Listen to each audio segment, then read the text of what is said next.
Nou, we hebben hier dus een wc op een zonder verdieping. En die baas van ons, die wil graag dat we hier naar het toilet gaan. Want ja, als we elke keer naar beneden moeten, dan kost het dat veel te volle tijd. Dus ja, daarom gaan we hierheen. Hoe zit dat? Nou, dit zit heerlijk. Ja? Ja, zeker. Maar ja, we mogen net te lang zitten, want we moeten heel hard bouwen. En het moet omheen, moet het spul. Het moet kleren. Ja. Er zit altijd maar een opleverdatum. En hij is hier al eens even best zitten? Nee. Echt net? Nee. Maar de meeste net, hè? Nee? Nee, toch ik net. Het had een reden? Ja, het is net heel schoon. Dan denken we het wel schoon maken. Maar ja, er zijn altijd viespeuken bij die meester er één grote zwijnenstal van. Oh ja. Dus het is even mieren en kleer? Ja, het is even een pisje om het maar netjes te zetten. Oh ja, sorry. En dan er weer uit. Als het tussen wc leeg worden maar, dan komt de kraan. En die pikt hem even in. Die draait hem naar beneden. En dan komt er zo'n heel mooi mansje die wc weer even schoonmaakt. Nou ja, en 4 tellen later dan gaat er weer naar boven. En dan komt er weer mooi op zijn plakje te staan hier op een zonder verdieping. Als het rustig waar is, ja, dan stond het hier wel rustig. Maar ja, als het hard waait, ja, dan gaat het denk ik tekeer. Maar ja, dan waren sommigen hier niet in. Nee? Nee. Die gaan dan gewoon naar beneden. Want het waait nou ook nog wel aardig. Ja, maar ja, ik ben net zo bang online, dus maak het mij net zo vol uit. En hij dat wel eens vaker, zo'n wc op deze hichte? Nou, ik maak dit voor het eerst mee. Ik heb wel bij Orenheren gebouwen, maar dan gingen wij gewoon naar beneden. En dit is gewoon heel efficiënt. Dus we kunnen nog volle vaker zien. Ja, absoluut. Ja, zeker weten. Ja. Een revolutie op Dixiegebied. Absoluut. Kosten besparen en hartstikke goed idee.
De pomp is meer even oud.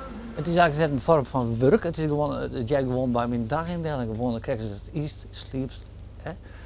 Ja, de pomp bij mijn leven. Ik vind het net als werk. Het jij gewoon bij de dagindeling. Ik zeg nooit van ik ga naar het werk, nee, ik ga naar de pomp en dat is ook al bijna 44 jaar lang. 44 jaar lang? 44 jaar lang. Kun je je voorstellen? Nee.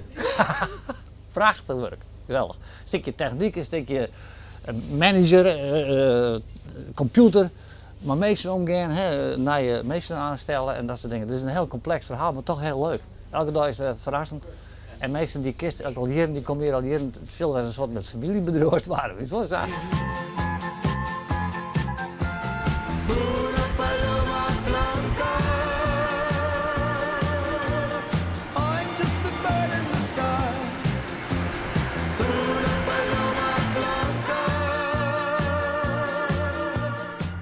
Ja, dit is toch mijn liefde. Hè. Ik heb natuurlijk 2 grote liefdes, of 3 eigenlijk, weet je wel. De pomp, Ali, mijn vrouw en de beer, en de kever.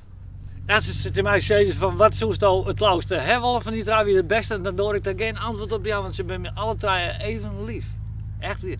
Maar dit is mijn leven. De kever is voor mij de auto, de ultieme auto om voor te bewegen. Deze auto is iets ouder dan mij, deze 60 hier. En ik ben bijna 60, dus ja, we zijn aan elkaar wegen. Dus het is een perfecte eenheid. Als ik hier inzet, dan heb ik een ultiem liefdes-geluksgevoel.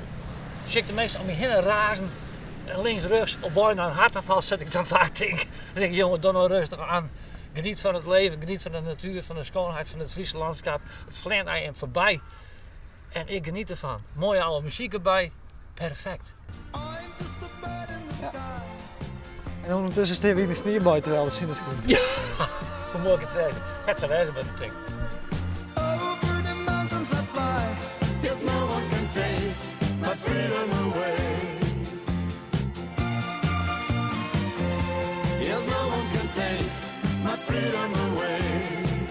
Dit is stoelbalanceren. Dat ben ik begonnen maar in 1981. Toevallig ontdekte ik dat. Toen heb ik het verder ontwikkelen en toen ben ik bij Henry Wiesman geweest op tv en diverse orenprogramma's. En in feesttenten en op bruiloften en ja, noem het maar op. En men vond dat leuk.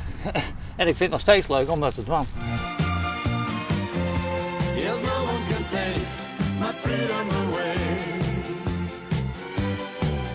Ja, op een gegeven moment dacht ik van, ken ik nog niks zoals aan het benzine en in de auto gooien en af en toe het oliepaal. Een soort met frustratie. Ik denk, heb ik nog niks in mijn mars, in mijn genen, in mijn brain. Ik denk, een droom die ik al lang heb om zelf wat te maken. En daar is dus dit ontstaan na ongeveer een uur werken. Dit is een eigen gemaakte motorfiets op basis van Kreitler. Ik heb er al eens zoveel verhoren. Op een gegeven moment denk ik, ja, het moet een eigen naam hebben, want ja, van het origineel ontwerp is er niks meer oer. En na een paar nachten denken, want ja, dat doe ik net samen, dan moet je even nog nadenken. En mijn brains gaan aan werken en werken en werken en werken. En ja, na de 7e dag was het aan voor daar. Brepco, Brouwers, eigen, bedachte constructie.